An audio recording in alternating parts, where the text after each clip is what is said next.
पुराण पुरुषोत्तम सच्चिदानंद की मंगलमयी कथा सुधा का हम सभी लोग श्रवण लाभ प्राप्त करें, उसके पूर्व भगवान के मंगलमय नाम का श्रद्धा भक्ति के साथ संकीर्तन कर लें। भगवान के नाम की इस कलिकाल में बड़ी महिमा है। हर युग में भगवान के नाम की महिमा है, परंतु कलयुग में भगवान के नाम से जीव का बड़ी ही सरलता और सुगमता से कल्याण होता है। जैसे कैसे भी भगवान का नाम लिया जाए तो भगवान का नाम जीवों को पवित्र कर देता है। श्रीमद् भागवत महापुराण के अंतिम श्लोक में जहां भागवत पूर्ण होती, 18,000 श्लोकों की रचना में सबसे अंत में अंतिम श्लोक में सब ज्ञान विज्ञान सुनाने के बाद व्यास जी ने यही लिखा कि नाम संकीर्तनम यस्य सर्व पाप प्रणाशनम। ये भागवत का अंतिम श्लोक है। भगवान का नाम जीव के समस्त पापों का नाश करने वाला है। प्रणामो दुख समनः, कल प्रणाम की महिमा आपने सुनी थी। भगवान को प्रणाम करने से सारे दुखों का समन होता है। तम नमामि हरिम परम, ऐसे भगवान हरि को हम सभी लोग स्मरण कर लें, उन्हें प्रणाम करें, भगवान नाम संकीर्तन कर लें, पश्चात भगवान की पावन चर्चा श्रवण करेंगे। श्रीमन्नारायण नारायण नारायण, श्रीमन्नारायण नारायण नारायण, श्रीमन्नारायण नारायण नारायण, श्रीमन्नारायण नारायण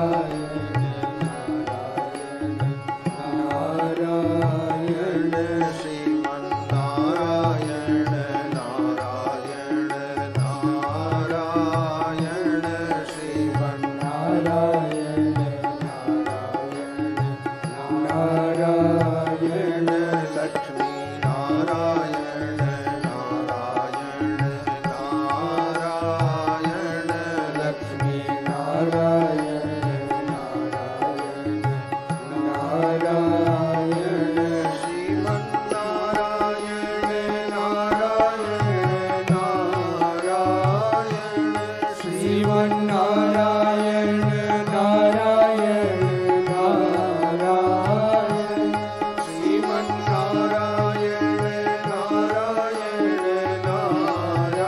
नारायण, श्रीमन्नारायण नारायण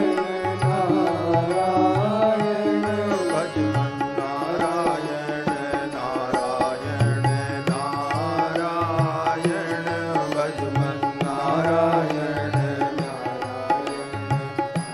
नारायण, भजमन्नारायण नारायण नारायण, भजमन्नारायण नारायण नारायण, श्रीमन्नारायण नारायण नारायण, श्रीमन्नारायण नारायण नारायण, केशव नारायण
भजन बिना सुख शांति नहीं। प्रभु भजन बिना भव पार नहीं।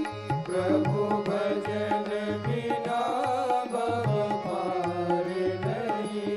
गुरु कृपा बिना भव पार नहीं। गुरु कृपा बिना भव पार नहीं। गुरु कृपा बिना भव पार नहीं। गुरु कृपा बिना भव पार नहीं। श्रीमन नारायण नारायण नारायण श्रीमन नारायण नारायण नारायण श्रीमन नारायण नारायण नारायण श्रीमन नारायण नारायण नारायण राम नारायण नारायण नारायण राम नारायण नारायण नारायण नारायण नारायण नारायण राम नारायण नारायण नारायण कृष्ण नारायण नारायण नारायण कृष्ण नारायण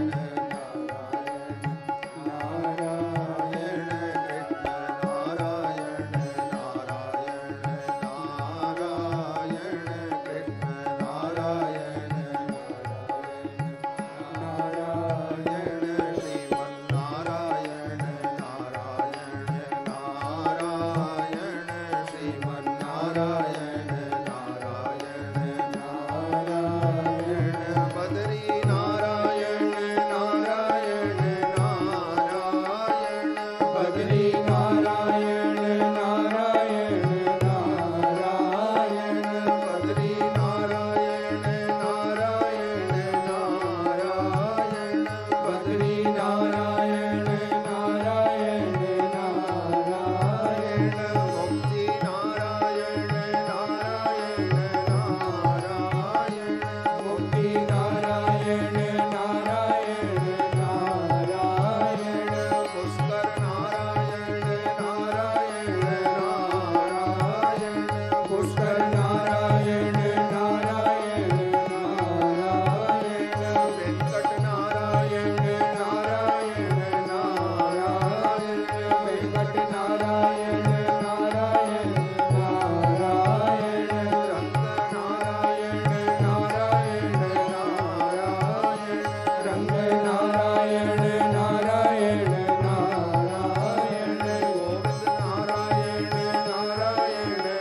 नारायण गोविंद नारायण नारायण नारायण गोविंद नारायण नारायण नारायण मुनिवर नारायण नारायण नारायण यतिवर नारायण नारायण नारायण यतिवर नारायण नारायण नारायण गुरुवर नारायण नारायण नारायण गुरुवर नारायण नारायण नारायण गुरुवर नारायण नारायण नारायण गुरुवर नारायण नारायण श्रीमन नारायण नारायण नारायण श्रीमन नारायण नारायण नारायण भजवन नारायण नारायण नारायण भजवन नारायण नारायण नारायण श्रीमन नारायण नारायण नारायण श्रीमन नारायण नारायण नारायण श्रीमन नारायण नारायण नारायण श्रीमन नारायण नारायण नारायण श्रीमन नारायण नारायण नारायण श्रीमन नारायण नारायण बोलो श्री लक्ष्मी नारायण भगवान की जय। श्री सीतारामचंद्र भगवान की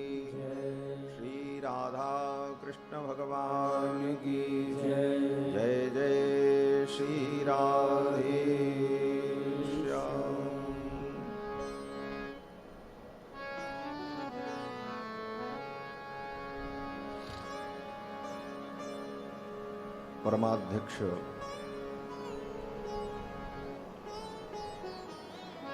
अनंत कोटि ब्रह्मांड नायक सर्वेश्वरेश्वर पुराण पुरुषोत्तम श्याम सुंदर मदन मोहन भगवान श्री कृष्णचंद्र, जिनकी वांगमयी मूर्ति, शब्दमयी मूर्ति श्रीमद्भागवत महापुराण के माध्यम से भगवान की पावन चर्चा हम सभी लोग श्रवण कर रहे हैं। आवाज साफ करो।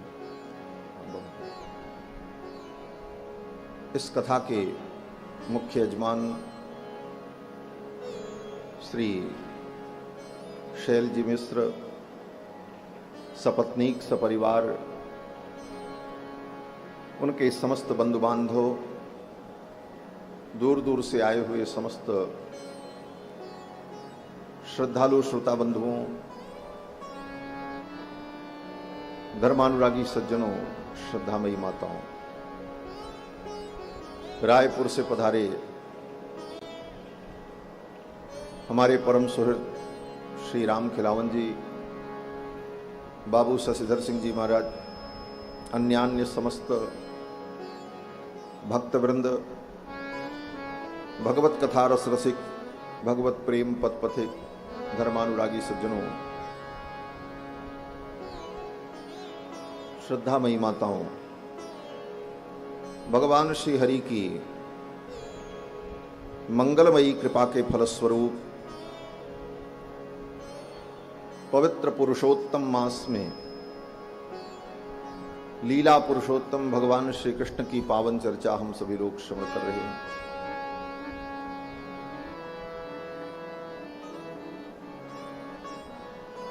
ये पुरुषोत्तम मास भगवान श्री हरि का महीना है। पुरुषोत्तम मास क्यों होता है, इसका नियम है। महीने में एक बार सूर्य की संक्रांति जरूर होती है। सूर्य भगवान एक राशि से दूसरी राशि पर जाते हैं और इसीलिए 12 राशियां होती हैं और 12 महीने का वर्ष होता है। प्रति महीने एक संक्रांति होती है। संक्रांति का मतलब आगे बढ़ना, सम्यक क्रांति, क्रमगतौ, गति के अर्थ में। और प्रति महीने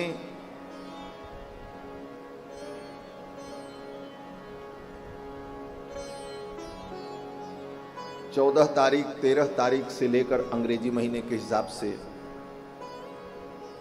17 तारीख के बीच में इन 3-4 दिनों में किसी न किसी दिन सूर्य भगवान अपनी राशि बदलते हैं। और हिंदी महीने के अनुसार अमावस्या से लेकर अमावस्या तक एक महीना माना जाता है, क्योंकि अमावस्या 30वीं तिथि होती है। तो जब किसी महीने में अमावस्या से लेकर अगली अमावस्या आ जाती है और पूरे महीने में संयोगवश सूर्य की क्रांति नहीं होती है, तब वो एक महीना अधिक मास हो जाता है। यही इसका नियम। अमावस्या से लेकर अमावस्या पर्यंत सूर्य भगवान की संक्रांति न हो और ये घटना जिस महीने के शुक्ल पक्ष और कृष्ण पक्ष के बीच में पड़ जाए तो उसी महीने के नाम पर ये अधिक मास हो जाता है। इस बार श्रावण के महीने में ये अधिक मास बीच में आया है, इसलिए श्रावण अधिक मास, पुरुषोत्तम मास। और इसका नाम पुरुषोत्तम मास इसलिए है कि हर महीने के अलग अलग देवता हैं। 12 महीने के अलग अलग अधिदेवता हैं और ये 13वां महीना 3 साल में एक बार आता है, 3 वर्ष में। तो अब इस महीने का देवता कौन हो? तो परिशेषण न्याय से भगवान ही इस महीने के अधिदेवता होते हैं। जब कोई देवता नहीं तो फिर तो भगवान है ही है। इसको परिशेषण न्याय कहते हैं। परिशेषण न्याय माने बचा हुआ। जैसे कोई वस्तु कोई लेने लगा तो सब लोगों ने ले लिया, एक व्यक्ति था जो चुपचाप बैठा था। जब सब लोगों ने अपनी अपनी वस्तुएं उठा ली अपने मन के अनुकूल, कुछ वस्तु रह गई जिसको किसी ने नहीं उठाया, तो फिर जिसने नहीं उठाया तो जो अंत में बचा उसी का। उसी प्रकार 12 महीने के अलग अलग देवता, सब ने अपना अपना ले लिया। हम इस महीने के देवता, हम इस महीने के देवता। अब ये पुरुषोत्तम मास जब आया तो इसके देवता कौन? इसको किसी ने नहीं लिया। बोले 1 साल लेंगे, 2 साल तो फिर ये पद मिलेगा नहीं। तो भगवान ने कहा अब इसके देवता हम ही रहेंगे। तो इस महीने के देवता भगवान, इसलिए इसका नाम पुरुषोत्तम मास। और पुरुषोत्तम भगवान का एक विशेष नाम है। पुरुषोत्तम नाम के द्वारा ही भगवान के और जीव के भेद का बोध गीता में भगवान ने अर्जुन को समझाया है। सामान्य सी बात है, अक्सर लोग सुना करके ये कहते रहते हैं, अरे हमारे में और भगवान में कोई अंतर नहीं है, भगवान ही तो आत्मा के रूप में है। अभेदवाद, अभेद, आत्मा में और ब्रह्म में कोई भेद नहीं है। हम अज्ञान के कारण अपने को जीव मान बैठे हैं। जिस दिन अज्ञान नष्ट हो जाए हम तो ब्रह्म ही हैं, परमात्मा ही हैं, ऐसी धारणा, इसका भी लोगों ने विस्तार किया। और ऐसी धारणा समाज में प्रचलित भी है। लेकिन श्रीमद् भागवत महापुराण में, श्रीमद् भगवत गीता में स्वयं भगवान श्री कृष्ण कहते हैं कि द्वाविमौ पुरुषौ लोके क्षरश्चाक्षर एव च क्षरः सर्वाणि भूतानि कूटस्थोऽक्षर उच्यते। द्वाविमौ पुरुषौ लोके क्षरश्चाक्षर एव च। इस संसार में 2 पुरुष हैं। बहुत सीधी बात है, बहुत ज्यादा इसमें समझने की आवश्यकता नहीं है। खाली ध्यान से सुनेंगे बातें समझ में आएंगी। और ये मैं बीच बीच में ऐसी बातें इसलिए कहता हूं कि मूल थाट सिद्धांत अगर शास्त्र का नहीं मालूम है तो व्यक्ति बहुत सुन करके भी भ्रमित होता रहता है। इसलिए मूल बातों को जरूर समझना चाहिए। भगवान कहते हैं द्वाविमौ पुरुषौ लोके क्षरश्चाक्षर एव च। 2 पुरुष हैं, एक क्षर है, एक अक्षर है। क्षर माने जो संसार के बंधन में पड़े हुए हैं, हमारे आप जैसे जो माया में बंधे हैं, अभी तक मुक्त नहीं हो पाए, ये कौन है? बोले ये क्षर है। क्षर सर्वाणि भूतानि। क्षर कौन है? बोले समस्त भूत। भूत माने ये सृष्टि। इस सृष्टि में जितने जीव हैं ये क्षर है। और अक्षर जीव कौन है? बोले कूटस्थोऽक्षर उच्यते। और जो मुक्त हो गया भगवान की भक्ति के द्वारा, भगवत कृपा के द्वारा, उपासना साधना के द्वारा संसार के बंधन से जो प्राणी मुक्त हो गए, भगवान के धाम को प्राप्त कर लिया, वो कूटस्थ है। उनको कूटस्थ कहा। कूटस्थोक्षर उच्यते, वो अक्षर है, वो अक्षर जीव है, उन्हीं को कूटस्थ कहा। कूटस्थ का मतलब होता है जिसमें कोई विकार न हो, और ये बड़ा व्यवहारिक शब्द है। कूट माने, आपने कभी देखा होगा लोहार जो होता है लोहे के चीजों को पीट पीट करके सीधा करता है, धार बनाता है। तो जब वो पीटता है तो नीचे एक लोहा रखता है और फिर उसके ऊपर उस लोहे को रखता है जिस लोहे को टेढ़ा बिंगा जो भी करना हो, और तीसरा ऊपर से एक लोहा से उसको पीटता है। तो इन तीनों लोहे में है तो तीनों लोहा ही, जिससे पीटा जा रहा वो भी लोहा, जो पीट रहा है वो भी लोहा, और जो नीचे है सहारा दे रहा है वो कौन है, बोले वो भी लोहा। अब इसमें जो पीट रहा है वो तो पीट ही रहा है, पिट कौन रहे, बोले दो, एक वो जिसको टेढ़ा सीधा करना है, और एक और पिट रहा है जो सबसे नीचे है। लेकिन परिवर्तन बीच वाले में होता है, नीचे वाले में नहीं होता।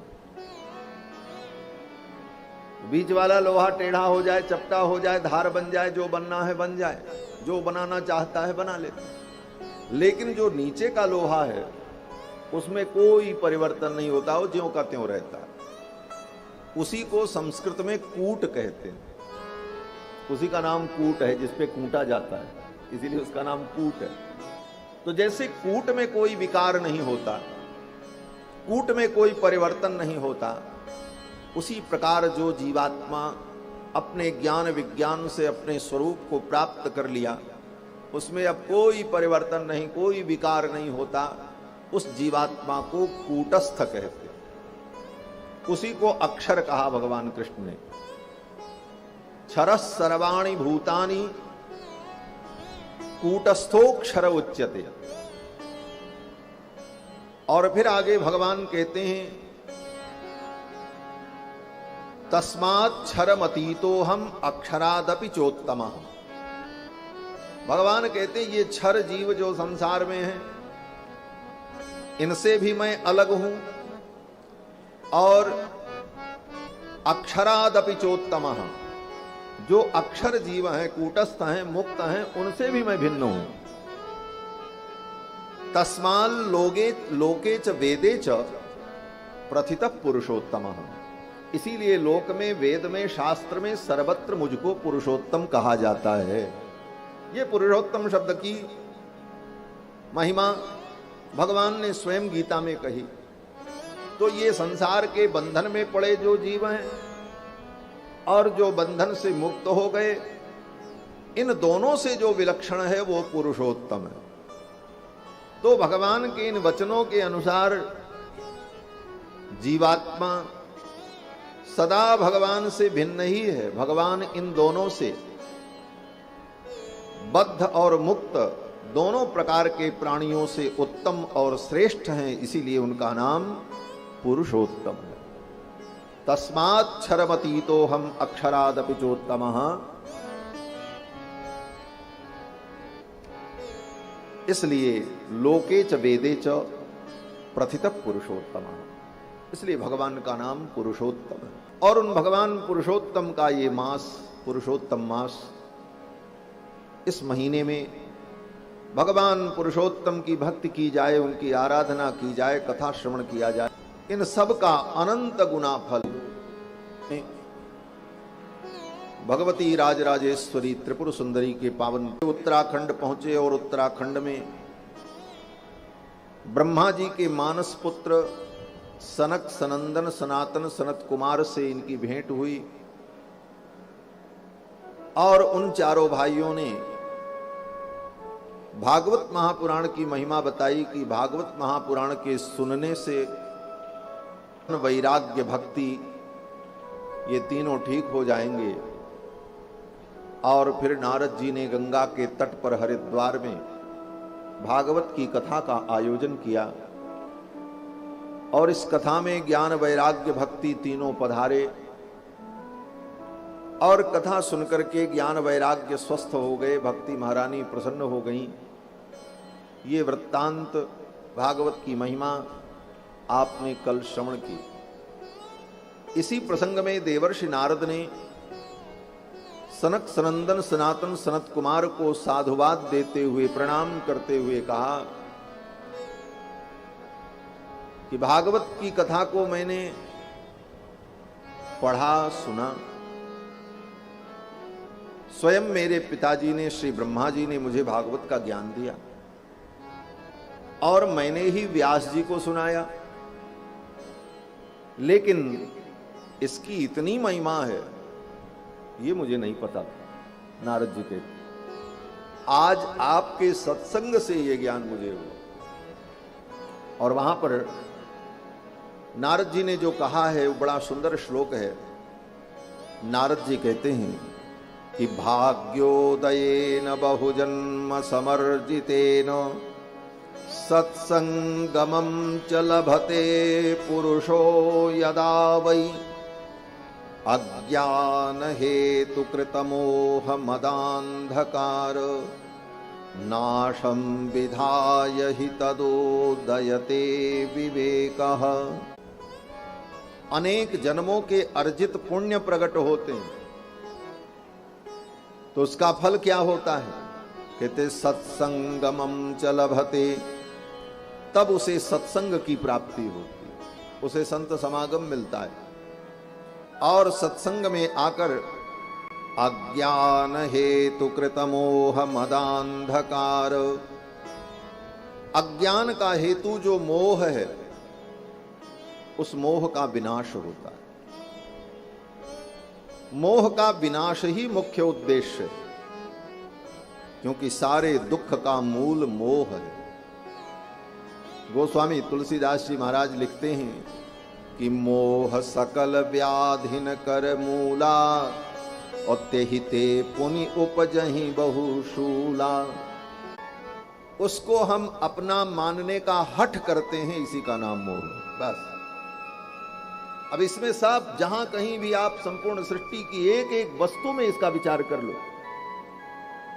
जो हमारी वस्तु नहीं है, न कभी थी, न है, न कभी होगी, लेकिन उस वस्तु को भी जबरदस्ती हम अपना बनाने के लिए, अपना मानने के लिए परेशान हैं, यही मोह है। संसार में जितनी वस्तुएं हैं, ये कभी हमारी आपकी नहीं है, न थी, न है, न रहेंगी। लेकिन जब तक हम जीते हैं, इसी को अपना बनाने में, इसी को बचाने में, इसी में बुद्धि लगाए रहते हैं। हमारा है, ये हमारा ही रहे, यही मोह है।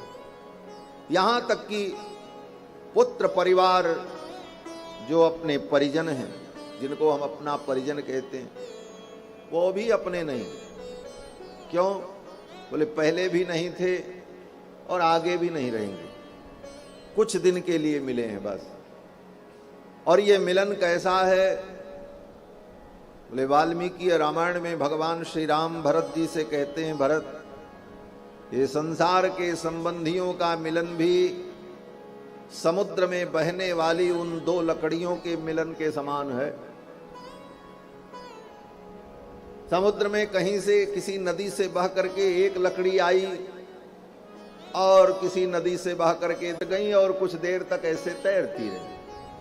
तब तक अचानक फिर कोई एक लहर आई और उस लकड़ी को अलग कर दिया, उसको अलग कर दिया। अब वो मिलन कैसा था? भगवान कहते हैं यथा काष्ठंच काष्ठंच, काष्ठम माने लकड़ी, समझ रहे? यथा काष्ठंच काष्ठंच समेयाताम महोदधौ, जैसे समुद्र में दो लकड़ियां आपस में मिल गईं, संयोग था, और फिर दोनों अलग हो गए। अब वो किस पेड़ में पैदा हुई थी पता नहीं, वो लकड़ी किस पेड़ से पैदा हुई थी पता नहीं, उसका अपने मूल वृक्ष से टूटने का क्या कारण था पता नहीं, वो लकड़ी किस कारण से अपने मूल वृक्ष से टूटी इसका पता नहीं, किस किस रास्ते हुए आई और कौन कब टूटी थी, कौन पहले टूटी, कौन बाद में टूटी, कुछ पता नहीं। संयोग बना के कुछ दिनों के लिए, कुछ क्षणों के लिए उनका मिलन हुआ और फिर दोनों अलग। यही जीव की स्थिति है। हमारे माता पिता भाई बंधु बेटा बेटी परिवार जो हैं, सब जीवों की यही गति है। अपने अपने कर्म लेकर अनंत अनंत जन्मों से भटक रहे हैं और इस संसार सागर में वो कहां से आया वो कहां से आया पता नहीं, संजोग बन गया, कुछ दिन के लिए मिल गए। समय आएगा वो संजोग टूट जाएगा, लेकिन फिर भी हम अज्ञान के कारण मोह के कारण ये सदा हमारे ही बने रहें, बस यहीं से दुख की शुरुआत हो जाती है।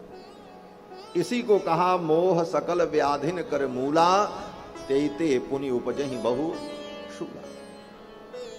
अब रही बात जो संसार में ये व्यवस्था दी गई महाराज, मातृ देवो भव पुत्र देवो भव, माता देवता है पिता देवता है, पितृदेवो भव, पुत्र को उत्पन्न करो। क्यों बोले अपुत्रस्य गतिर्नास्ति, संसार के इस व्यवहार को व्यवस्थित रखने के लिए। कोई नियम नहीं बनेगा तो सब व्यवस्था ही बिगड़ जाएगी, अराजकता पैदा हो जाएगी। इसलिए शास्त्र ने एक व्यवस्था दी, इसमें चलो, लेकिन इस व्यवस्था के साथ साथ वास्तविकता को भी जानने का प्रयास। वास्तविकता क्या? और यही मोह जब वास्तविकता को भूलकर व्यवहार को ही सत्य मान लेता है और उसी में रच पच जाता है, अनात्मक ही है। आप ऐसे समझ जाओगे कि जब किसी बीमारी में आप ऑपरेशन कराने जाते हैं तो डॉक्टर आपको एनेस्थीसिया दे देता है, फिर आपका पेट चीर डाले, पैर काट डाले, दर्द होता है? नहीं होता। क्यों नहीं होता? बोले ऐसी दवा दे दी कि अब आपके शरीर में होने वाले दुख का ज्ञान आपके मस्तिष्क को नहीं होता। इसी से सिद्ध है कि ये दुख सुख भी केवल ज्ञानात्मक है। उसका ज्ञान होता है आत्मा को तो लगता है हम दुखी हो गए, हम सुखी हुए। तो इस ज्ञानात्मक सुख दुख को जीव अनुभव करता रहता है और यही जीव की अनादिकाल से दशा है। इस दुख सुख से दोनों से उपरति हो जाए, अत्यंतो परतिर यस्य दुःखस्य च सुखस्य च, सुख और दुख दोनों की आत्यंतिक निवृत्ति, यही मोक्ष की स्थिति है। इसी का नाम मुक्ति है, यही परमानंद है। कहते हैं साध्य नहीं हो पाते। तो मोह के विनाश के लिए क्या करें? गोस्वामी तुलसीदास जी महाराज लिखते हैं कि बिनु सत्संग न हरि कथा, अत्यहि बिनु मोह न भाग। जब तक जीवन में सत्संग नहीं होगा तब तक भगवान की कथा नहीं मिलेगी, और भगवान की कथा जब तक नहीं मिलेगी तब तक मोह का नाश नहीं होगा। बिनु सत्संग न हरि कथा, अत्यहि बिनु मोह न भाग। अमोह गए बिनु राम पद, हो ही न दृढ़ अनुराग। जब तक मोह का नाश नहीं होगा तब तक भगवान के चरणों में दृढ़ अनुराग नहीं। और भगवान तो अनुराग से रीझते। भगवान को रिझाने का यही तरीका है अनुराग। रीझत राम सप्रेम निसोते। ठाकुर तो 10 लक्षण क्या है? बोले सर्ग, विसर्ग, स्थान, पोषण, ऊती, मन्वंतर, ईशानुकथा, निरोध, मुक्ति और आश्रय। इन 10 चीजों को जिस ग्रंथ में अनुभव किया जाए, इन 10 विषयों का जहां वर्णन हो उसको पुराण कहते। और इन 10 विषयों का वर्णन जो है इस भागवत महापुराण में क्रमशः वेद व्यास जी ने किया है। पहला सर्ग। सर्ग माने भगवान जब सृष्टि का संकल्प करते हैं, ये सृष्टि ऐसे नहीं बन जाती अपने आप। इसका मूल कारण क्या है? बोले प्रलय काल में जब सारी सृष्टि समाप्त हो जाती है, संपूर्ण प्रकृति ये जो दिखाई पड़ रही है, अनंत अनंत ब्रह्मांड, सूर्य चंद्रमा नक्षत्र, पृथ्वी जल तेज वायु आकाश, इसका दो रूप है, एक स्थूल रूप एक सूक्ष्म रूप। अभी जो दिख रहा है ये स्थूल रूप है, और जब प्रलय होता है तो ये सब अत्यंत सूक्ष्म हो जाता है।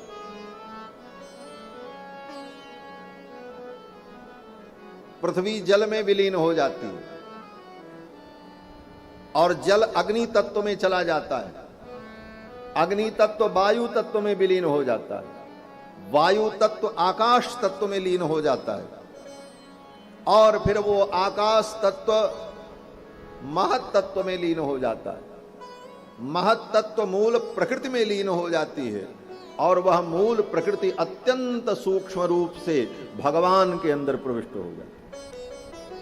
ये इसका सूक्ष्म रूप होता है, लेकिन वो नष्ट नहीं होती, प्रकृति रहती है। परमात्मा के अंदर जो रहती वो सूक्ष्म रूप में रहती है। अब बचा कौन? बोले जीवात्मा, जो हम आप हैं।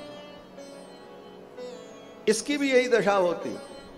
जीवात्मा का जो शरीर है ये तो भौतिक है, इसमें जो पृथ्वी जल तेज वायु आकाश पांच तत्व हैं ये अपने तत्वों में चले जाते हैं, और उसी क्रम से पृथ्वी जल में जल, अग्नि में अग्नि, वायु में वायु, आकाश में लय हो जाते हैं। अब बचा ये सूक्ष्म जीवात्मा, तो ये सूक्ष्म जीवात्मा भी प्रलय काल में भगवान के अंदर विलीन हो जाता है। तो प्रलय काल में सूक्ष्म चिद का मतलब जीव, और सूक्ष्म अचिद, अचिद माने माया प्रकृति, दोनों सूक्ष्म रूप से परमात्मा में लीन हो जाते हैं। उस समय परमात्मा का जो स्वरूप होता है उसको कहते हैं सूक्ष्म चिद चिद विशिष्ट।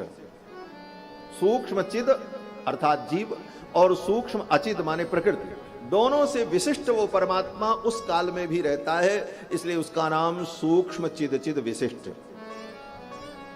और फिर जब सृष्टि का समय आता है तो सूक्ष्म चिद चिद विशिष्ट परमात्मा जो है वो संकल्प करते हैं कि ये सृष्टि उत्पन्न हो, ये सृष्टि प्रकट हो, और भगवान के संकल्प करते ही उनके अंदर से वो सूक्ष्म प्रकृति बाहर आ जाती है, और सारे जीव बाहर आ जाते हैं, और फिर ये चहलकदमी पूरे ब्रह्मांड में शुरू हो जाती। तब बोले इस स्थिति में भगवान स्थूल चिद चिद विशिष्ट हो जाते हैं, माने प्रकृति भी स्थूल रूप में आ गई और जीव भी स्थूल रूप में आ गया, और उस काल में भी वो दोनों भगवान में ही रहते, भगवान से बाहर नहीं रहते। ये संसार का प्रपंच जो दिखता है ये भी भगवान के अंदर ही दिख रहा है, भगवान से बाहर नहीं। तो सृष्टि के प्रारंभ काल में सूक्ष्म चिद चिद विशिष्ट भगवान, और प्रलय और सृष्टि हो जाने के बाद स्थूल चिद चिद विशिष्ट भगवान एक कारण बनते हैं, और दूसरे रूप में वो कार्य बनते हैं। इस कार्य कारण की जो एकता है, जो कारण है वही कार्य बना है, इसी एकता को लेकर के अद्वैत सिद्धांत कहा जाता। लोग कहते हैं अद्वैत, अद्वैत माने क्या? अद्वैत का यही अर्थ है कि जो कारण सूक्ष्म चिद चिद विशिष्ट है, और जो कार्य ये संसार स्थूल चिद चिद विशिष्ट है, इन दोनों में भेद नहीं है, दोनों एक ही हैं। वही परमात्मा कारण था और वही कार्य बन गया, इसलिए दोनों में अभेद है, इसी का नाम अद्वैत है, अर्थात द्वैत नहीं है। लेकिन इस द्वैत में एक विशेषता भी है। क्या विशेषता है? बोले जो कारण परमात्मा था उस समय भी वो सूक्ष्म चिद चिद विशिष्ट था, और जब सृष्टि बनी तब स्थूल चिद चिद विशिष्ट हुआ, तो दोनों काल में उसमें विशिष्टता दिखाई पड़ रही थी, इसलिए वो विशिष्टाद्वैत है। यही विशिष्टाद्वैत सिद्धांत वैष्णव का सिद्धांत है, इसको विशिष्टाद्वैत कहते हैं। तो भगवान जो सृष्टि करते हैं उसी का नाम सर्ग है। शुरुआत वहीं से होती है। और सर्ग, संपूर्ण सृष्टि को सर्ग नहीं कहते। भगवान से जब सृष्टि प्रारंभ होती है तो भगवान के संकल्प से भगवान के अंदर जो प्रकृति है वो प्रकृति प्रकट होती है, महत तत्व प्रकट होता है, और फिर पांचों तत्व प्रकट होते हैं, उनकी तन्मात्राएं प्रकट होती हैं, फिर ब्रह्मा जी का प्रादुर्भाव होता है। भगवान की नाभि से ब्रह्मा प्रकट होते हैं। तो ब्रह्मा जी की उत्पत्ति पर्यंत जो सृष्टि भगवान के संकल्प से हुई उसका नाम सर्ग है। ब्रह्मा जी तक, उसके आगे नहीं। ब्रह्मा जी को भी प्रकट करना एक सृष्टि का ही तो काम है। तो ब्रह्मा जी को भगवान जो प्रकट करते हैं, और ब्रह्मा जी के प्रकट करने के पहले ब्रह्मांड भी बन जाए, आकाश इत्यादि सब रहेगा, तो ये संपूर्ण सृष्टि को भगवान जब अपने अंदर से व्यक्त करते हैं, प्रकट करते हैं और ब्रह्मा को उत्पन्न करते हैं, यहां तक जो सृष्टि होती इसका नाम सर्ग। अब ब्रह्मा जी आगे जो सृष्टि बढ़ाते हैं उसका नाम विसर्ग, उसका नाम विसर्ग है। अत्र सर्गो विसर्गश्च, इसको विसर्ग कहा जाता है। और फिर ब्रह्मा जी जब सृष्टि आगे बढ़ाते हैं तो ब्रह्मा जी अलग अलग ब्रह्मांड सब बनाते हैं, स्थान बनाते हैं, सूर्य लोक, चंद्र लोक, वरुण लोक सब बनेगा तभी तो लोग वहां रहेंगे। इसका नाम स्थान, तत्तद स्थानों का निर्माण। सर्ग, विसर्ग, स्थान, तीन हुए।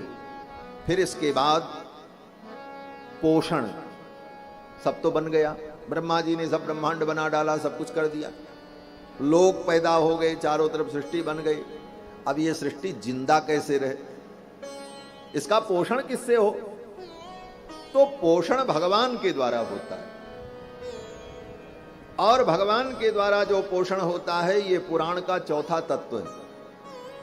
सर्ग, ब्रह्मा जी तक की सृष्टि सर्ग, ब्रह्मा जी से आगे जो सृष्टि बढ़ी उसका नाम विसर्ग, फिर ब्रह्मा जी ने अलग अलग लोक बनाया, इसका नाम स्थान, और सब बनने के बाद अब सब जीव आनंद से जी रहे हैं, चल रहे हैं, इसका नाम पोषण।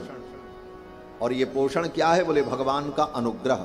पोषणम तदनुग्रह, भगवान के अनुग्रह से, भगवान की कृपा से ही सब चलता रहता, इन सब का पोषण होता रहता। ये पुराण का चौथा विषय है, पोषण, भगवान का अनुग्रह।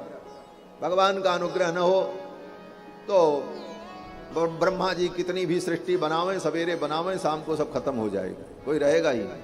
वो तो भगवान सबका पोषण करते रहते। तो भगवान का पोषण, और इसके बाद अब पोषण तो भगवान कर रहे हैं, लेकिन ये सृष्टि में जो विचित्रता दिखाई पड़ रही, कोई कुत्ता बन रहा, कोई गधा बन रहा, कोई बिल्ली बन रहा, ये सब क्यों होने लगा? तब कहते हैं ऊतयः। ऊती, ऊती माने वासना। अब इन जीवों की अपनी जो वासनाएं हैं, उन वासनाओं के अनुकूल वो कर्म करने लगता है, और जिन वासना से युक्त होकर जिन कर्मों को करता है उसी प्रकार वो उसको भरता है। जो करेगा सो भरेगा, वो भोक्ता बनता है। जब वो कर्ता बनता है तो फिर भोक्ता भी उसे बनना पड़ता है। फिर उसी भोग के लिए विविध योनियों में वो जीव भ्रमण करता रहता है। इस प्रकार से सर्ग, विसर्ग और स्थान, फिर पोषण, फिर ऊती, ऊती माने वासना, इसके बाद मन्वंतर। ब्रह्मा जी की सृष्टि में काल का विभाग जो है इसका नाम मन्वंतर है। सृष्टि में काल एक विलक्षण तत्व है जिसको समय कहा जाता है। काल भी सृष्टि में बहुत बड़ा महत्वपूर्ण बिंदु है। अगर काल न हो तो कोई काम नहीं होगा, और काल जो है ये नित्य है, और ये भगवान का ही स्वरूप है। काल माने समय। भगवान का एक नाम भी कालात्मक है। कालात्मक माने जो काल रूप में, और काल भी नित्य है, जैसे भगवान नित्य है। काल नित्य क्यों है? बोले कभी भी किसी को काल की अनित्यता का अनुभव नहीं होता, काल सदा रहता। जैसे आप अगर कहो कि जब सृष्टि हुई तो उसके पहले क्या था, तो उसके पहले कहेंगे तो फिर काल आ गया कि नहीं आ गया? काल तो तब भी रहेगा। जब ये सृष्टि नहीं रहेगी, जब नहीं रहेगी उस समय, ये समय जोड़ना पड़ेगा तभी वाक्य पूर्ति होगी, समय उस समय भी रहेगा। काल नित्य है, काल कभी नहीं समाप्त होता। जैसे भगवान नित्य व्यापक हैं उसी तरह काल भी व्यापक है। काल रूप में भगवान सर्वत्र व्याप्त हैं। जैसे भगवान सब जगह व्याप्त हैं, अंतर बहिश्च तत्सर्वं व्याप्य नारायण स्थितः सर्वभूत निवासोऽसि वासुदेव नमोस्तुते। जो समस्त भूतों में, समस्त प्राणियों में, कण कण में विद्यमान है व्यापक रूप में, उसी प्रकार काल भी व्यापक है। काल सब जगह है, ब्रह्मलोक हो, शिवलोक हो, वरुणलोक हो, वैकुंठ हो, काल सब जगह है। जहां कहीं भी आप जाओ काल सब जगह है। तो काल की नित्यता, तो इस काल का भी व्यवहार के लिए विभाग होता है। काल तो ऐसे अखंड है, जो नित्य होता है वो अखंड होता है। अभी एक नियम है, जिसमें ब्लॉक्स होंगे, टुकड़े होंगे, वो नित्य नहीं हो सकता। क्यों बोले? 2 टुकड़ा हुआ तो फिर 4 भी होगा, 4 भी होगा तो फिर 8 भी होगा, फिर एक दिन वो खत्म भी हो जाएगा। तो जिसके खंड हो वो नित्य नहीं होता। तो काल नित्य है, इसलिए काल भी अखंड और एक है। कालस्त्वेक एव, काल एक ही।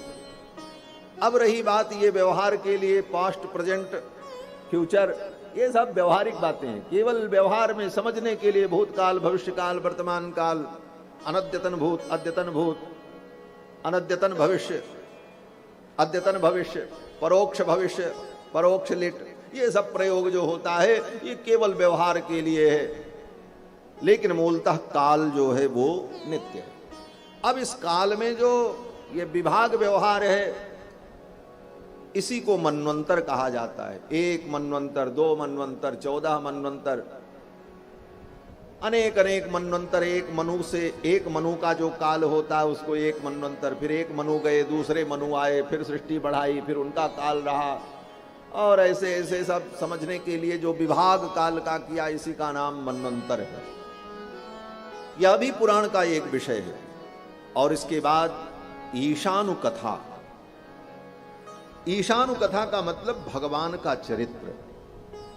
अब इस सृष्टि में सर्ग, विसर्ग, अस्थान, पोषण, ऊती, मनवंतर, इन सब का विभाग होने के बाद इसी सृष्टि में भगवान भी आकर के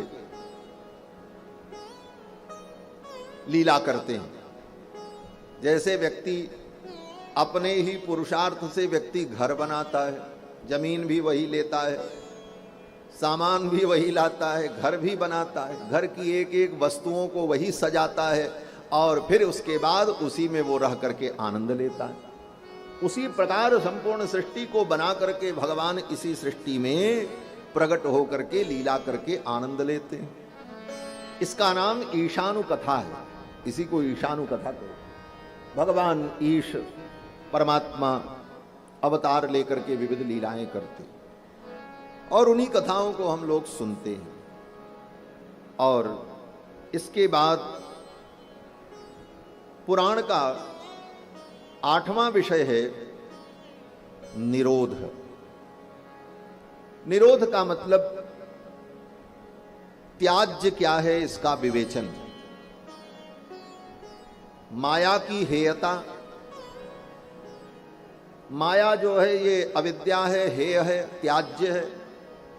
इसका ज्ञान जो कराया जाता है इसी का नाम निरोध है। माने माया के कारण ही हम भगवान तक नहीं पहुंच पाते। अवरोध क्या है? निश्चित रोध। निश्चित रोध का मतलब निश्चित रोकने वाला, इसीलिए उसका नाम निरोध। तो परमात्मा तक पहुंचने में निरोध क्या है, निश्चित रोध क्या है? बोले वो माया है, अविद्या, अज्ञान है। और इस माया अविद्या ज्ञान की हेयता है, ये हेय है, त्याज्य है। इसके स्वरूप को भी समझना, इसका नाम निरोध। ये पुराण का 8वां विषय है। और 9वां विषय पुराण का है मुक्ति। मुक्ति क्या है? जिसको मोक्ष कहा जाता है, जिसको निर्वाण कहते हैं, जिसको परम पद कहते हैं। उस मुक्ति के भेद का निरूपण, मुक्ति का सुख क्या है, मुक्ति कहते किसे हैं, मुक्ति मिलेगी कैसे और मुक्ति मिलना क्यों जरूरी है, इन सारे विषयों का विवेचन जो हो इसका नाम मुक्ति। और पुराण का अंतिम विषय जो है 10वां विषय, उसका नाम है आश्रय। आश्रय माने भगवान। इन 9 विषयों के आश्रय कौन है? बोले भगवान है। ये सर्ग किसमें होता है? बोले भगवान में। विसर्ग भी भगवान ही में होता है। पोषण करने वाले भी भगवान ही। ये वासनाएं जो जीवों में उत्पन्न होती है, सब जीव भगवान के द्वारा ही रक्षित होते हैं। और जितना मनवंतर है, उन मनवंतरों में काल रूप में भगवान ही रहते हैं। ईशानु कथा भी भगवान का ही चरित्र है। और माया की हेयता का बोध भी तभी होगा जब भगवान का बोध हो, इसलिए भगवान वहां भी विद्यमान है। तो मूल रूप से भगवान ही सबके आश्रय हैं, आश्रय तत्व। भगवान को आश्रय कहा जाता है। सबके लिए आश्रय भगवान है। ये प्रकृति भी भगवान के आश्रित है, जीव भी भगवान के आश्रित है, सब कुछ भगवान के आश्रित है। तो आश्रय तत्व जो परमात्मा है उसका वर्णन, ये 10वां विषय पुराण का है।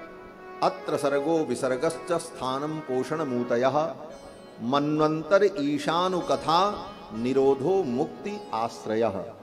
ये 10 विषय पुराण का वर्ण विषय होता है, जिसका वर्णन पुराण में प्रसंगवश जगह जगह पर आता है। अब इसमें 10वां जो आश्रय तत्व है परमात्मा, इसी की विशुद्धि के लिए, इसी का विशेष विवेचन करने के लिए बाकी 9 तत्व हैं। प्रधान आश्रय ही 10मस्य विशुद्ध्यर्थम। 10वां तत्व जो आश्रय है, उसी की विशुद्धि के लिए, उसी का विवेचन करने के लिए, उसी को फिल्टर करने के लिए, समझने के लिए बाकी 9 का विवेचन होता है। सर्ग विसर्ग पोषण ऊति स्थान इत्यादि का। ये पुराण का विषय है। इस बात को मैंने इसलिए कहा, आज बहुत वर्षों बाद इस विषय पर हमने चर्चा की। भागवत की कथा में शायद 3-4 वर्ष के अंतराल में कहीं भागवत की कथा में इस विषय पर विचार नहीं किया। यहां पर प्रसंग आया तो इसलिए कि इन विषयों को भी जानना चाहिए। 10मस्य विशुद्ध्यर्थम, 10वां तत्व जो परमात्मा है, उसी के विशुद्धि के लिए नवानामिह लक्षणम, ये 9 लक्षण जो है बताए।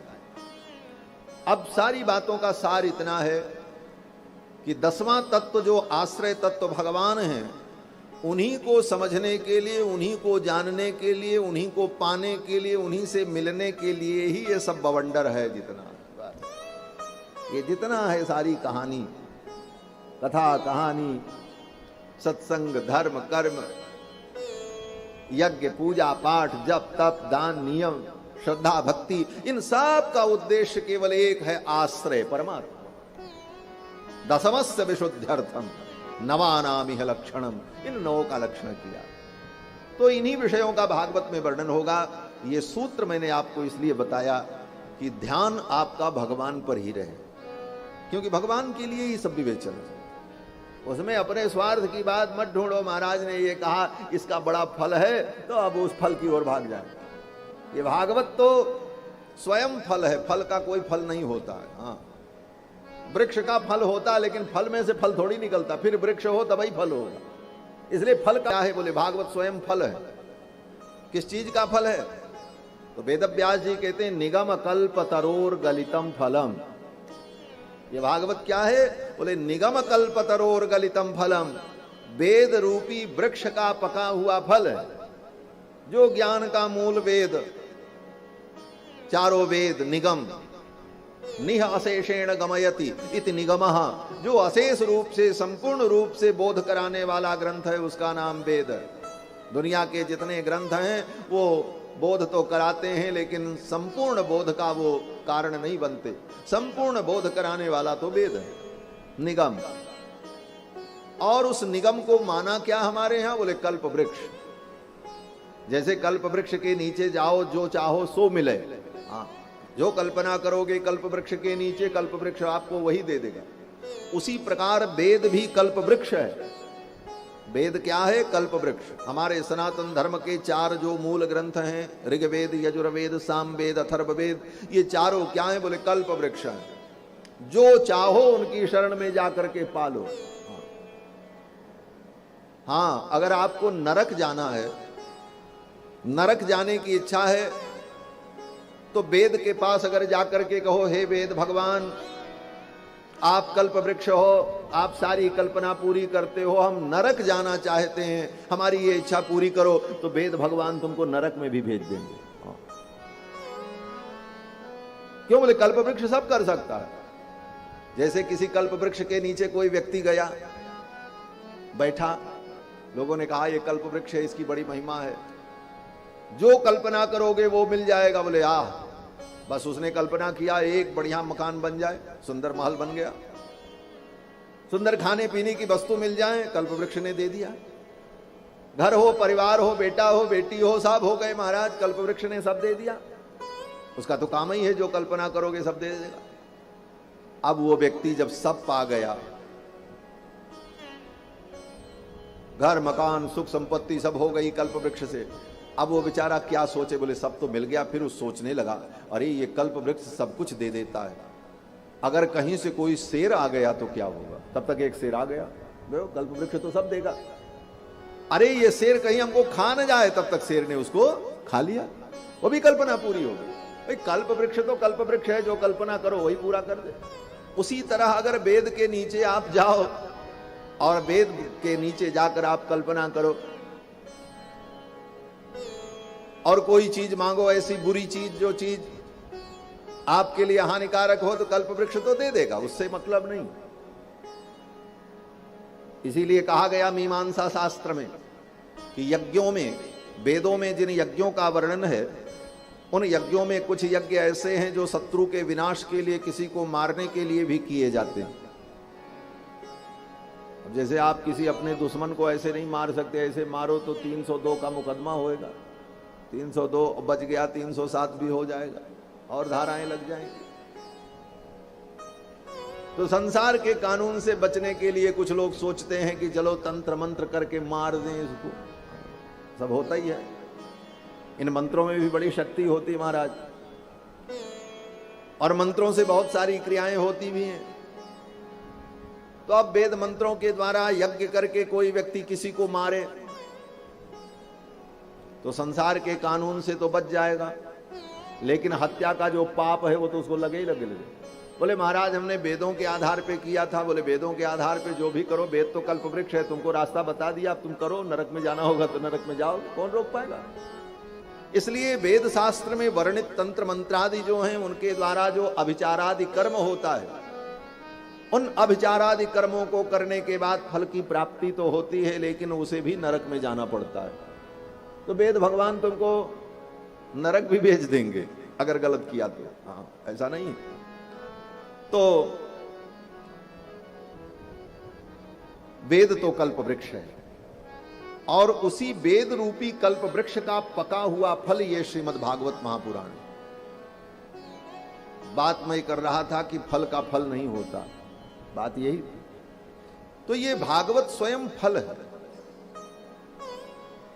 और कल्प वृक्ष वेद रूपी कल्प वृक्ष का फल है। निगम कल्प तरोर गलितम फलम, निगम रूपी वेद रूपी कल्प वृक्ष का गलित फल है, पका हुआ फल। पिबत भागवतम रसमालयम, इस भागवत रस को पियो। पिबत भागवतम, कब तक पियो? बोले आलयम, पिबत भागवतम रसम आलयम। आलयम मृत्यु पर्यंतम, जब तक ये जीवन है इस रस को बार बार पियो। ये नहीं कि आज भागवत सुन लिया तो हो गया, फिर कहीं हो रही हो तो जाके सुन लो, जहां मिले वहीं सुनो, बार बार इस रस को पियो। तो ये भागवत वेद रूपी वृक्ष का पका हुआ फल है। अब इसका कोई फल अलग ढूंढने चलो, बोले कोई जरूरत नहीं, ये स्वयं में फल है, फल का फिर फल नहीं होता। इसलिए भागवत फल रूप है, और वेद रूपी वृक्ष का पका हुआ फल है। इस रस को पियो। पिबत भागवतम रसमालय, और बार बार इसको पियो। तो ये भागवत मूल रूप से आश्रय तत्व जो भगवान हैं, उन्हीं भगवान का अनुभव करने के लिए, उन्हीं के चिंतन के लिए, उस तत्व को जानने के लिए ही इस ग्रंथ की मूल प्रवृत्ति है। अब कल की कथा में आपने इसके महात्म्य को सुना, इसकी महिमा क्या है। आगे सूत शौनक संवाद फिर प्रारंभ होता है। नैमिषारण्य की पावन धरती पर शौनक जी महाराज सूत जी से प्रश्न करते हैं, तो सूत जी वर्णन करते हुए कहते हैं कि हे मुनियों,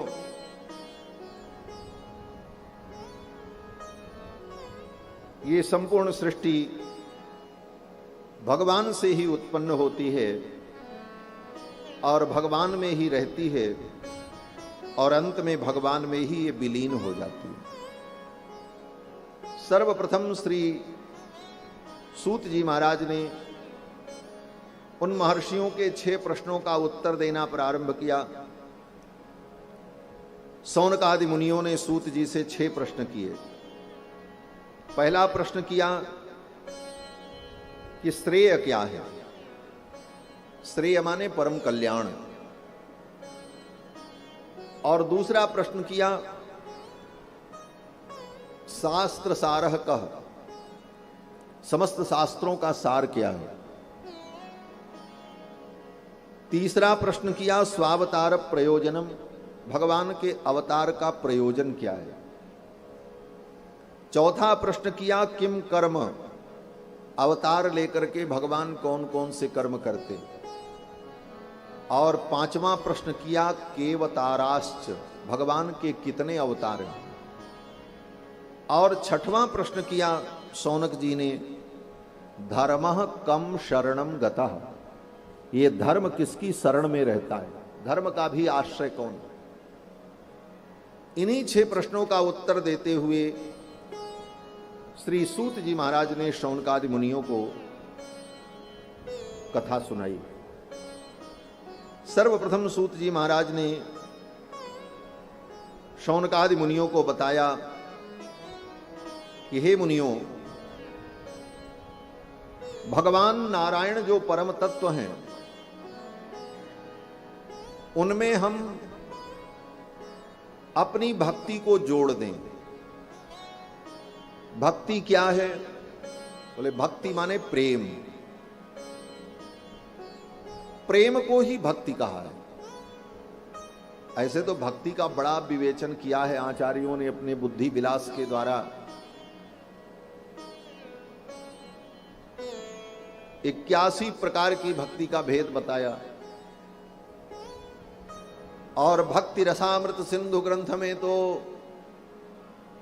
इतने भेद हैं भक्ति के, सूक्ष्म भेद, कि महाराज पढ़ करके उसे बुद्धिस्थ करना बड़ा कठिन है। लेकिन उतना जरूरत भी नहीं है। जरूरत केवल इतनी है कि भक्ति का मतलब प्रेम, बस भगवान के चरणों में प्रेम हो, इसी का नाम भक्ति है। और यही परम धर्म है, यही जीव का परम कर्तव्य है। यहीं से सूत जी महाराज अपने विषय वस्तु को प्रारंभ करते हैं। सवई पुंसाम परो धर्मो यतो भक्तिरधोक्षजे। सवई पुंसाम परो धर्म, पुरुष के लिए, पुरुष माने जीव, पुरुष माने खाली ये पुरुष नहीं, स्त्री को भी पुरुष ही कहा जाता है यहाँ शास्त्र में। पुरुष माने जीवात्मा, तो जीवात्मा तो स्त्री में भी होती। पुरुष माने जीवात्मा, चाहे वो स्त्री शरीर में हो, चाहे पुरुष शरीर में हो, चाहे नपुंसक शरीर में हो, जीवात्मा को ही पुरुष कहा गया है।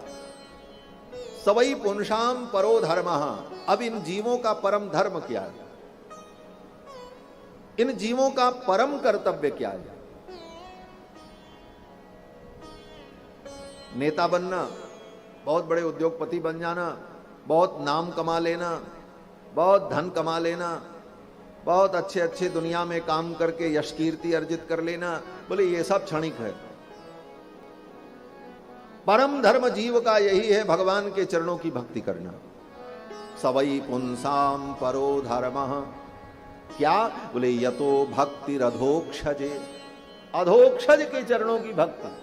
भगवान का एक नाम है अधोक्षज।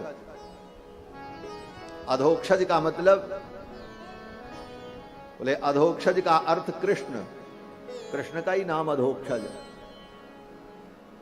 बाल लीला में आप सुनेंगे, मैया ने एक दिन कन्हैया को स्नान करा करके, सुंदर कपड़े पहना करके पालना में लिटाया और उस पालना को बैलगाड़ी के नीचे रख दिया। अक्ष के नीचे, बैलगाड़ी के नीचे जो विद्यमान है अधः अक्षे सएव अधोक्षजः, वो अधोक्षज कौन है? बोले कृष्ण। कृष्ण का ही एक नाम है अधोक्षज। ऐसे अधोक्षज कृष्ण में हमारी भक्ति हो। यतो भक्तिर अधोक्षजे सवई पुंसाम परो धर्मः, यही पुरुष का, जीव का परम धर्म। और अब उन भगवान में कैसा प्रेम हो? परम धर्म तो बता दिया भाई, जीव का परम कर्तव्य है कि भगवान में प्रेम हो। सवई पुंसाम परो धर्मः यतो भक्तिरधोक्षजे। अब उसके स्वरूप का विवेचन करते हुए सूत जी कहते हैं कि अहै तुक्या प्रतिहता। अहै तुक्या प्रतिहता का मतलब भगवान में प्रेम हो, लेकिन उस प्रेम का कोई हेतु न हो, बिना कारण प्रेम। हाँ, इसलिए प्रेम नहीं कि भगवान माल देंगे, भगवान हमारा काम कर देंगे, भगवान हमको सब कुछ दे देंगे, हमारे बिगड़े काम बन जाएंगे। इन उद्देश्यों से अगर भगवान से प्रेम किया तो वो भक्ति नहीं है, वो तो तुम्हारा व्यापार है। तुम भगवान से भी व्यापार कर रहे हो, करते रहो, वो व्यापार हो जाएगा। और इन्हीं सारी बातों का विवेचन आगे भी होगा। प्रहलाद जी से जब भगवान ने कहा, सप्तम स्कंद में प्रहलाद जी के सामने नरसिंह भगवान प्रकट हो गए, हिरण्यकश्यपु का वध किया, कथा आपको मालूम है। तो प्रहलाद ने बड़ी सुंदर स्तुति की भगवान की, भगवान प्रसन्न हो गए। भगवान ने कहा, वरम ब्रूहि, वरदान मांगो, क्या चाहिए? आप कहोगे भगवान ही मांगने की जब बात करते हैं तो जीव की क्या गलती है? काहे को भगवान ऐसा कहते हैं, उनको नहीं कहना चाहिए। बोले ये तो भगवान का स्वभाव है।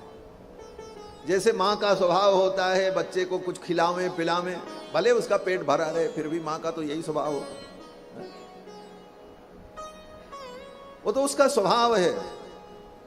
बच्चे का पेट भरा हो फिर भी माँ कहती है अरे कुछ खा लो, बच्चा कहता है अरे नहीं खाएंगे, अरे खा लो, क्यों? बोले माँ का वात्सल्य। उसी प्रकार भगवान भी भक्तों के प्रति वात्सल्य के कारण कहते हैं भाई मांगो। तो नरसिंह भगवान ने भी प्रहलाद जी से कहा, बेटा मांगो, मैं प्रसन्न हूं।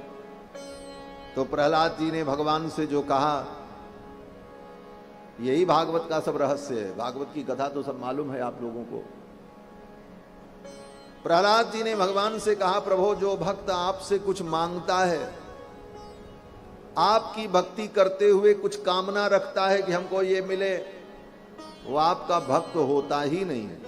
खारिज कर दिया प्रहलाद जी ने। प्रहलाद जी ने कहा कि यस्त आशिष आसास्ते न सभृत्य सवई वणिक। प्रहलाद जी ने कहा प्रभु वो भक्त नहीं है, वो तो बनिया है। बनिया शब्द, बणिक, यही शब्द प्रयोग किया प्रहलाद जी। प्रहलाद जी कहते वो आपका भक्त नहीं है, वो तो बनिया है। क्यों? बोले जैसे बनिया व्यापार करता, वो भी आपसे व्यापार कर रहा है। भगवान व्यापार की वस्तु नहीं है, भगवान तो प्यार की वस्तु। भगवान से प्रेम करो। व्यापार में स्वार्थ होता है और प्यार में, बोले प्यार में समर्पण होता है। स्वार्थ से ऊपर उठकर समर्पण हो भगवान में, इसका नाम भक्ति है। इसीलिए सूत जी कहते हैं अहै तो क्या, भगवान की भक्ति अहेतुक हो, उसमें कोई हेतु ना हो। अहै तो क्या, और कैसी हो? बोले अप्रतिहता। अप्रतिहता का मतलब ऐसा ना हो कि आज बड़ी भक्ति भई और कल खत्म हो गई। ऐसा भी होता है, 2 दिन बड़ी भक्ति प्रकट होती है, हाँ, भक्ति फसफसाती है। ऐसी भक्ति फसफसाई क्या है, सब काम छोड़ के माला लिए रगड़ रहे हैं जय सिया राम जय सिया राम। और 3 दिन बाद सब भक्ति कहाँ गई, फिर वही दुनिया का प्रपंच शुरू। बोले ऐसी भक्ति भी किसी कार्य की नहीं होती महाराज, उस भक्ति से कुछ होता नहीं। अप्रतिहता, अप्रतिहता माने जिसमें कोई व्यवधान न हो, अखंडा चलती रहे, हेतु रहित, अहेतु क्या, अप्रतिहता, ऐसी भक्ति हो। और ऐसी भक्ति जब होती है तो उसका फल क्या होता है, कहते ययात्मा संप्रसीदति। ऐसी भक्ति जीवन में आ जाए, हम उसे अपना धर्म समझकर, सवै पुंसाम परो धर्मः, हम जीव हैं और हमारा धर्म है भगवान से प्रेम करना। और कैसा प्रेम, बोले हेतु रहित और निरंतर संवर्धमान, जो सदा बढ़ता रहे, कभी बंद न हो। ऐसे प्रेम से क्या होगा, तो सूत जी कहते हैं ययात्मा संप्रसीदति, यया भक्त्या, उस भक्ति के द्वारा आत्मा संप्रसीदति, आत्मा को आनंद की प्राप्ति हो जाएगी। इस आत्मा को भी और परमात्मा को, भक्त को भी आनंद और भगवान को भी आनंद होगा। ययात्मा संप्रसीदति, यही आनंद प्राप्त करने के लिए श्रीमद् भागवत महापुराण है। और किसी चीज के लिए भागवत महापुराण है, और किसी कामना से भागवत सुन रहे हैं, समझ रहे हैं, बोले अभी आप कच्चे हैं, पक्के नहीं। ययात्मा संप्रसीदति, जिससे आत्मा प्रसन्न हो जाए और परमात्मा भी आनंदित हो और आत्मा भी आनंदित हो। जीव ब्रह्म दोनों आनंद के सागर में, वो तो आनंद सागर ही है, और उसी आनंद सागर में ये जीवात्मा भी निमग्न हो, यही इसका फल है। अब ये कैसे होगा, तो सूत जी कहते हैं वासुदेवे भगवती भक्ति योग प्रयोजितः। इसकी व्याख्या कल मैंने की थी। वासुदेवे भगवती भक्ति योग प्रयोजिता, अपनी भक्ति को अपने भगवान से जोड़ दो, इसका ब्याह कर दो। ये प्रेम जो तुम्हारा है, भक्ति, इस भक्ति को भगवान से जोड़ दो, इसका गठबंधन कर दो। तो फल क्या होगा, बोले जनयत्याशु वैराग्यम ज्ञानम च यदहितुकम। प्रेम तो हम करना जानते हैं, लेकिन जिससे प्रेम करना चाहिए उससे नहीं करते। प्रेम उन वस्तुओं से हम करते फिरते हैं जो वस्तुएं नश्वर हैं, जिनका कोई लाभ नहीं। प्रेम तो हम कर ही रहे हैं, हम काम के प्रेमी हैं, लोभ के प्रेमी हैं, धन के प्रेमी हैं, प्रेमी तो है ही हैं। प्रेमी तो जीव है, अनादिकाल से है, प्रेम करना इसका स्वभाव है। लेकिन गलत जगह पर जो प्रेम है ये गड़बड़ है। ये प्रेम भगवान में हो जाए, इसीलिए सूत जी कहते हैं वासुदेवे भगवती भक्ति योग प्रयोजिता। उन वासुदेव में ये प्रेम हो जाए, तब परिणाम क्या होगा, बोले जनयत्याशु वैराग्यम ज्ञानम च यदहितुकम।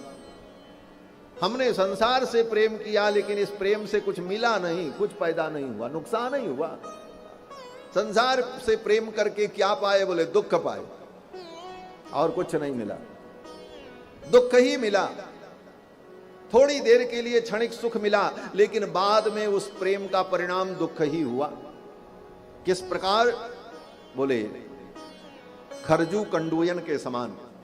जैसे शरीर में खुजली हो जाए तो खुजली को खुजलाने में तो बड़ा मजा आता है। पहले तो लगता बड़ा सुख मिल रहा है, हाथ बार बार वहीं जाएगा, लेकिन थोड़ी ही देर मिलता है।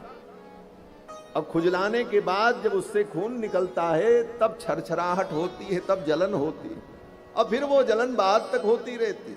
लेकिन वो सुख क्षणिक था, उस क्षणिक सुख के लिए ही हमने दुख का वर्ण कर लिया। यही संसार का सुख है। यही सब उदाहरण शास्त्रों में दिया है समझाने के लिए। तो भक्ति भगवान के चरणों में हो जाए तो ये भक्ति ज्ञान वैराग्य को पैदा करती है।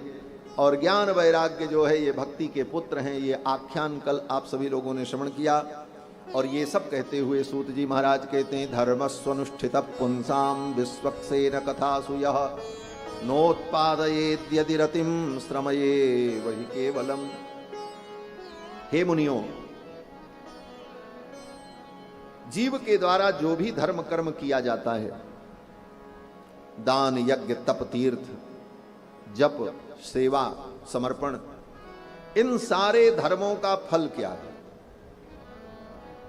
तो अब फिर वही बता रहे हैं, जैसे संपूर्ण वेदों का फल भागवत है, उसी प्रकार सभी वेदों के बताए हुए धर्म कर्मों का फल क्या है, असली फल क्या है? तो कहते हैं इन सारे धर्म कर्मों का फल है भगवान की कथा में प्रेम हो जाना। धर्मः स्वनुष्ठित पुंसाम विश्वक्सेन कथासु यः नोत्पादयेद यदि रतिम श्रम एव हि केवल। तुमने बहुत सुंदर ढंग से धर्मानुष्ठान किया, सोमवार का व्रत किया, रविवार का व्रत किया, लाल हे गोपाल नंदलाल, गोपाल नंदलाल हे गोपाल नंदलाल, हे गोपाल नंदलाल, हे गोपाल नंदलाल, गोपाल नंदलाल, हे गोपाल नंदलाल, हे गोपाल नंदलाल, हे गोपाल नंदलाल, गोपाल नंदलाल, हे गोपाल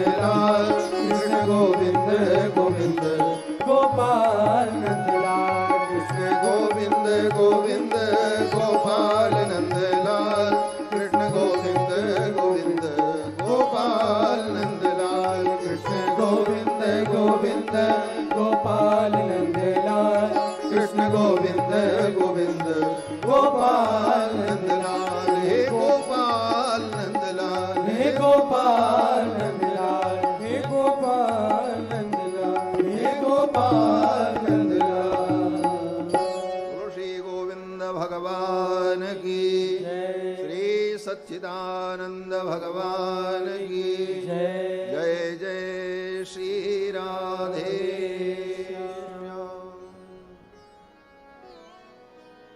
श्री सूत जी महाराज कहते हैं कि जितने धर्म कर्म हम करते हैं, इन धर्म कर्मों का परम फल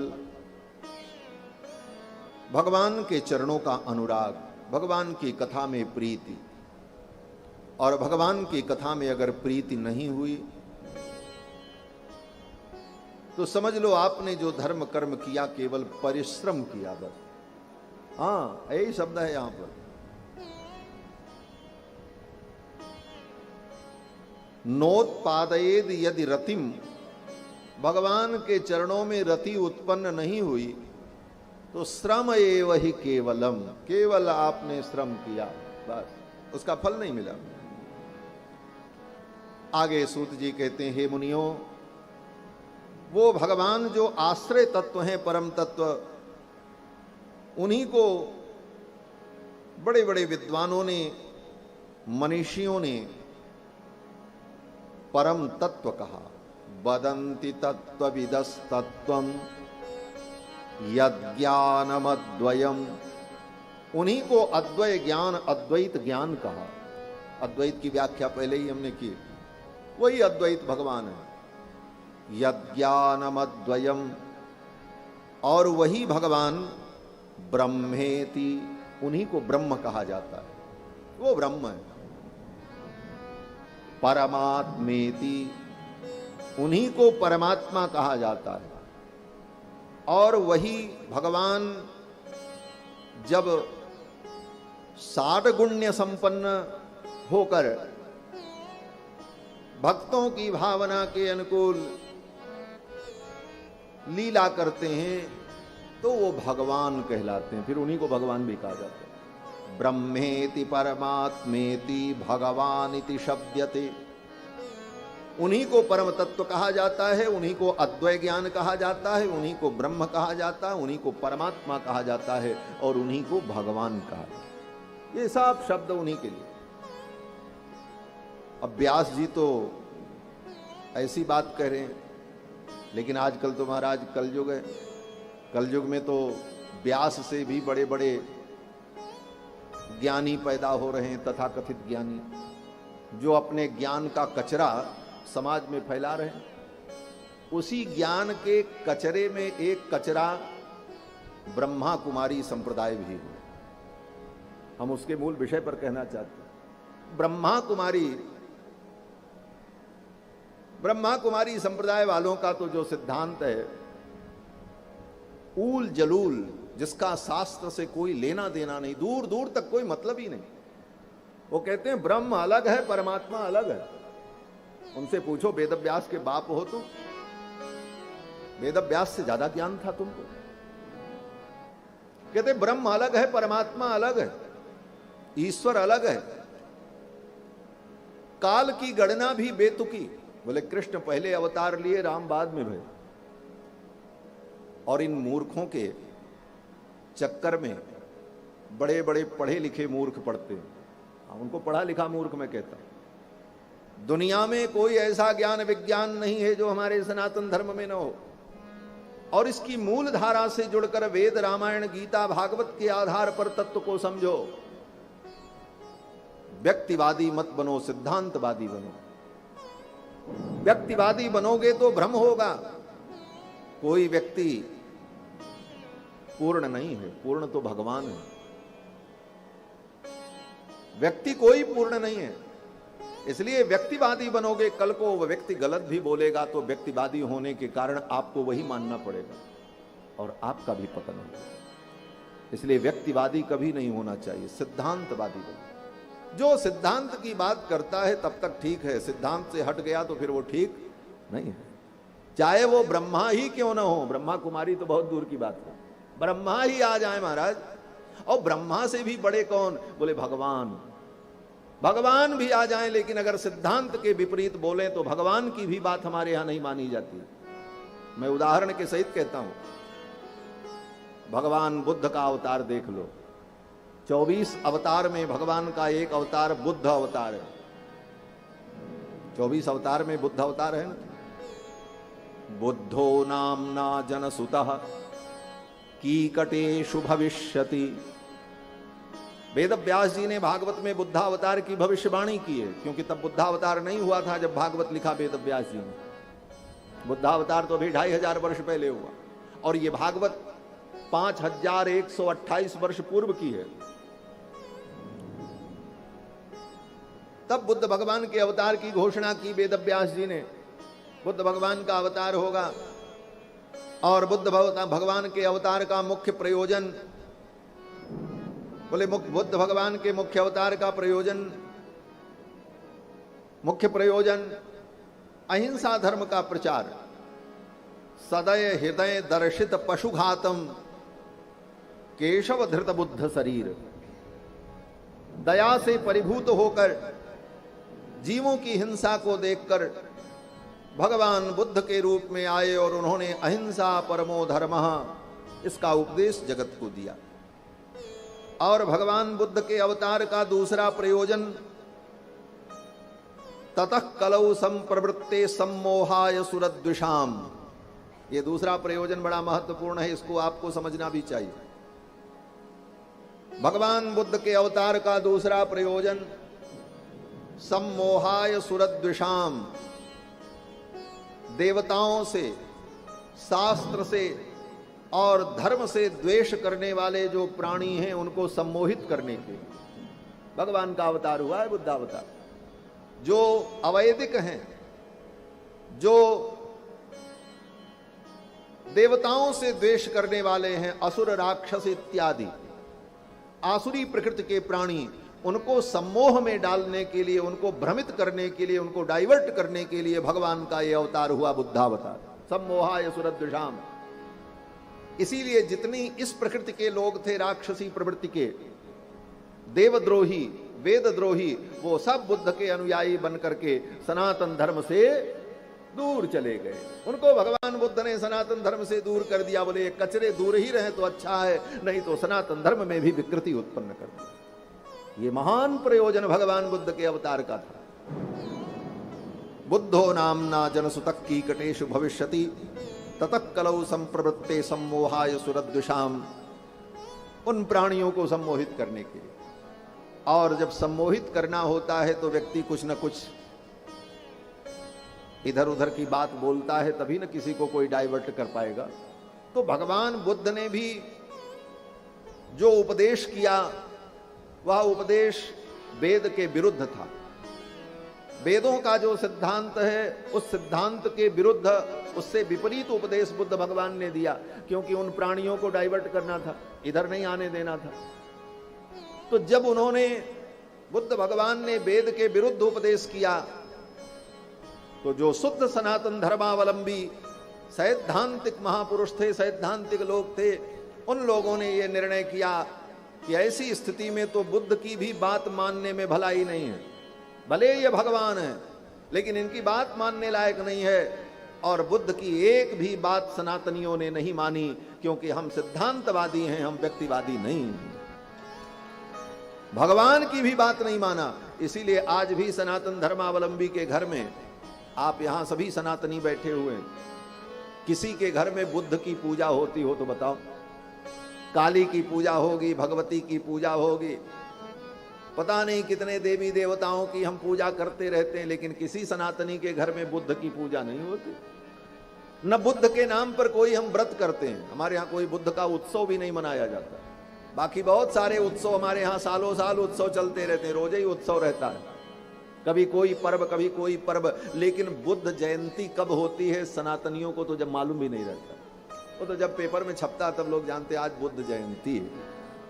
क्यों? बोले हमारा कोई प्रयोजन नहीं है। वेद विरुद्ध सिद्धांत का प्रतिपादन करने के कारण भगवान बुद्ध को हम भगवान तो मानते हैं, लेकिन उनको हम पूजते नहीं, उनके एक भी सिद्धांत का हम पालन नहीं करते। और भगवान शंकराचार्य और भगवान रामानुजाचार्य जैसे महापुरुषों ने इस धरा मंडल पर आकर के उन बौद्धों के सिद्धांत को खंडित किया, क्योंकि बौद्धों का सिद्धांत इतना प्रबल हो गया था कि भगवान शंकराचार्य को आना पड़ा। और भगवान शंकराचार्य ने पैदल यात्रा करके पूरे भारत में इन नास्तिक बौद्धों को पराजित किया और सनातन धर्म को बचाया। आज लोग बड़े गर्व से कहते हैं बुद्धम शरणम गच्छामि, धम्मम शरणम गच्छामि। बुद्ध शांति के दूत थे। बोले शांति के दूत थे तो शंकराचार्य आतंकवादी थे क्या? फिर शंकराचार्य को उनका विरोध क्यों करना पड़ा? भगवान रामानुजाचार्य को बौद्धों के सिद्धांत का खंडन क्यों करना पड़ा? बौद्धांधकार परिहार दिवाकराय। बौद्ध का अंधकार पूरे भारत में इतना व्याप्त हो गया था कि उस अंधकार को नष्ट करने के लिए रामानुजाचार्य जैसे सूर्य का प्रादुर्भाव हुआ, तब बौद्धों का अंधकार इस देश से दूर हुआ। यह सनातन धर्म है। तो सिद्धांतवादी होना चाहिए, व्यक्तिवादी नहीं होना चाहिए। आज ऐसे बहुत अपसिद्धांत समाज में प्रचलित हैं, जो धर्म के नाम पर और व्यवस्था के नाम पर, सुख शांति के नाम पर जनता को भ्रमित कर रहे हैं। अभी हमने देखा यहां पे भी कहीं बोर्ड लगा था, सुख और शांति का पासवर्ड सीखिए। सुख शांति का पासवर्ड बताया जाएगा। अरे सुख शांति का पासवर्ड केवल 2 अक्षर है, बस राम। बस इसी में सारा सुख है। जो आनंद सिंधु सुख राशि, सी करते त्रैलोक के सुपासी, सो सुख धाम राम असनामा। इसी में सारा सुख है। कहां से पासवर्ड की क्या जरूरत? उसके लिए 10 घंटे के प्रवचन की जरूरत नहीं। एक शब्दों में किसी भक्त ने कहा सुख का मतलब आराम, और हर व्यक्ति को आराम चाहिए। आराम कौन नहीं चाहता? बोले 2 मिनट में सारी बात बता देते हैं। आराम की तलब है तो एक काम कर, आराम की तलब है तो एक काम कर, आराम की शरण में तू राम राम कर। यही पासवर्ड है। इससे बड़ा पासवर्ड और क्या होगा? मूर्खता की पराकाष्ठा। बंधुओं, ये संसार में धर्म के नाम पर टर्र टर्र करने वाले मेढक तब तक जिंदा रहते हैं जब तक नागराज का प्रादुर्भाव नहीं हो।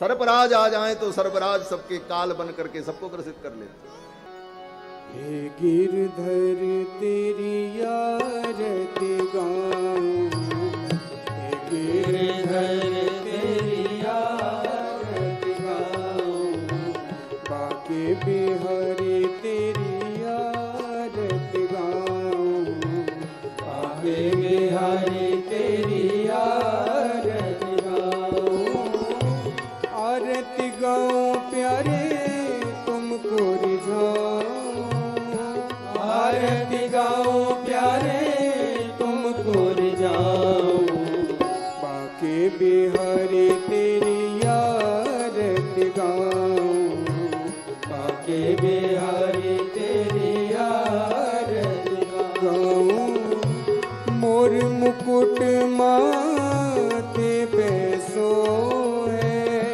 मोर मुकुट माथे पे सोए, प्यारी बंसी मुनि मन मोहे, प्यारी बंसी मुनि मन मोहे, देख छवि में तो बलि बन जाऊं, देख छवि में तो बलि बन जाऊं, बाके बिहारी तेरी आरती गाऊं, बाके बिहारी तेरी आरती गाऊं, चरणों से निकली है गंगा प्यारी, चरणों से निकली है गंगा प्यारी, जिसने सारी दुनिया तारी,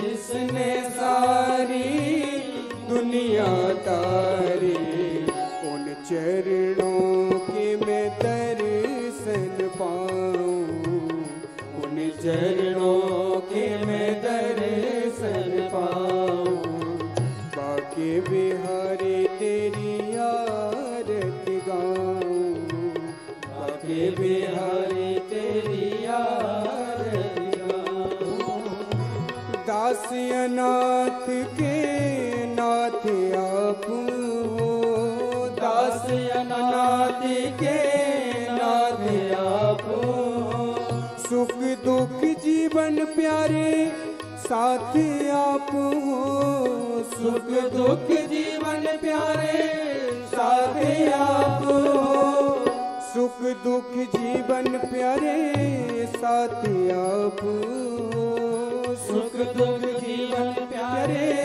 साथ आप हो, उन चरणों को मैं शीश झुकाऊं, उन चरणों को मैं शीश झुकाऊं, बाके बिहारी तेरी आरती गाऊं, बाके बिहारी तेरी आरती गाऊं, श्री हरिदास के प्यारे तुम हो, श्री हरिदास के प्यारे तुम हो, मेरे मोहन जीवन धन हो, मेरे मोहन जीवन धन हो, प्यारी छवि तेरी मन में बसाऊं, प्यारी छवि तेरी मन में बसाऊं,